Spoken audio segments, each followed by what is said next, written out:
साथियों नमस्कार। दीपावली हमारा 5 दिवसीय त्यौहार होता है।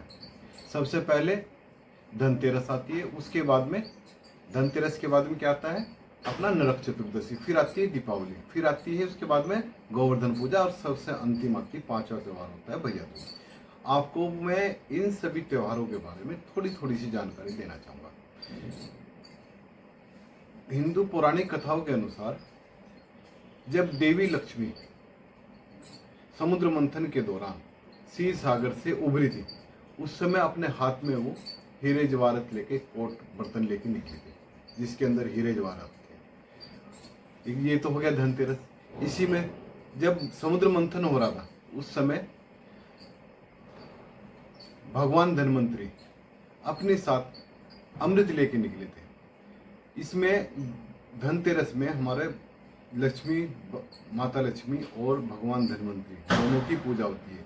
माता लक्ष्मी धन सुख सुविधा के लिए होती है और धनवंतरी हमारे स्वास्थ्य के लिए होते हैं, स्वास्थ्य के प्रति, स्वास्थ्य के बारे में, इसलिए उनको धनवंतरी पूजा। धनतेरस के त्यौहार हमारे धन के साथ साथ स्वास्थ्य के लिए भी बहुत ही आवश्यक है।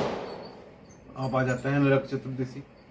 हम सबको पता है नरक चतुर्दशी होती है, चतुर्दशी छोटी दिवाली बोलते हैं इसको, लेकिन नरक चतुर्दशी क्यों होती है, ये कब से हुई, इसको नरक चतुर्दशी क्यों बोला गया, ये हमें जानकारी होनी चाहिए। भगवान श्री कृष्ण जी ने जब नरकासुर राक्षस का वध करके 16,000 लगभग 16,000 महिलाओं को उनकी कैद से मुक्त कराया, उस खुशी में ये नरक चतुर्दशी मनाई जाती है। तभी से इसको नरक चतुर्दशी बोलते हैं। और उस दिन है ना कार्तिक पक्ष की चतुर्दशी थी, तभी ये नरक चतुर्दशी आई।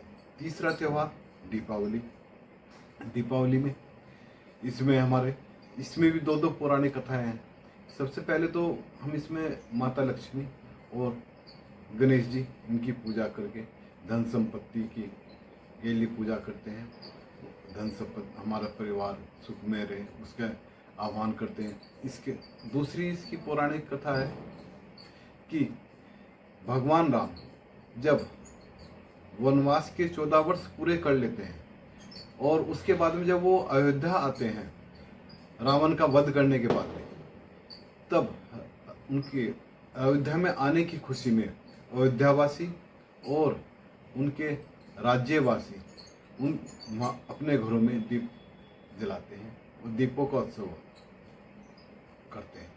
तभी से इसको दिवाली बोलने लगे हैं, क्योंकि ये दीपों का उत्सव हो गया है। इसका चौथा त्यौहार हमारा गोवर्धन पूजा का होता है। गोवर्धन पूजा एक बार की बात है, भगवान इंद्रदेव और भगवान कृष्ण जी इनमें आपस में युद्ध छिड़ गया।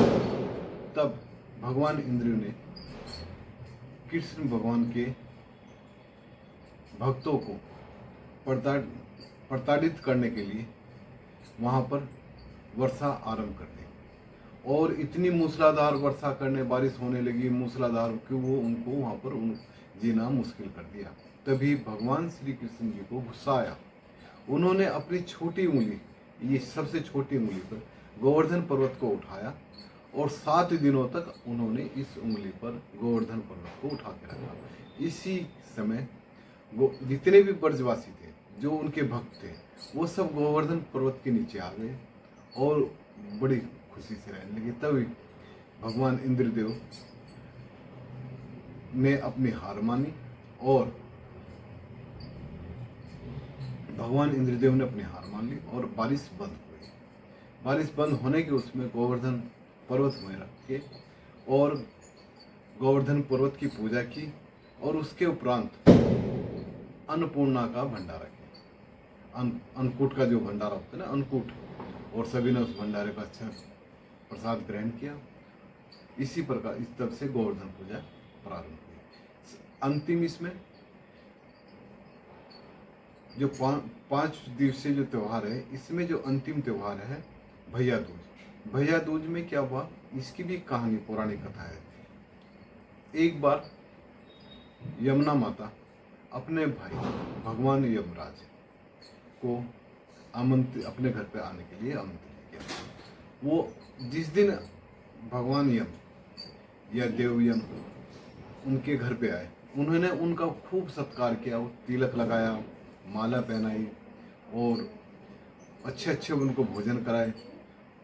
भोजन कराने के उपरांत जो उनके घर पे उनकी सेवा की, वो खुश हो गए।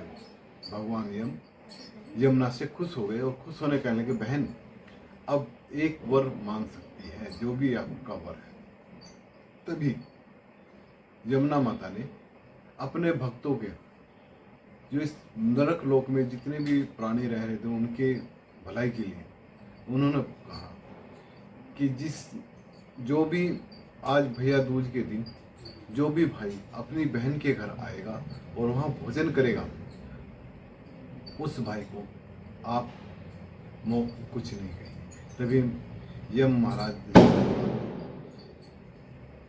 यमुना माता को वरदान दिया, ठीक है, जो भी भाई भैया दूज वाले दिन अपने बहन के घर आएगा, उसको वो प्रताड़ित नहीं करेंगे और मोक्ष को प्राप्त होगा। इसी प्रकार ये 5 दिवसीय त्यौहार पूरा हो जाता है। साथियों, आपको मेरा ब्लॉग कैसा लगा ये कमेंट करके बताइए मेरे को। ये मेरा प्रथम ब्लॉग है और सब्सक्राइब करिए, लाइक करिए और कमेंट्स जो भी आप करेंगे, मैंने क्या क्या गलती की है उस सब को बताने के लिए आप बताएं कि आपने ये गलती की है भी। अच्छा लगा तो वो भी बताएं, गलत लगा तो वो भी बताएं। इसमें कुछ बहुत सारी त्रुटियां भी हुई होंगी, आप उन सबको बताएं। और इन्हीं शब्दों के साथ आज का ब्लॉग मैं पूरा करता हूँ। जय श्री राम।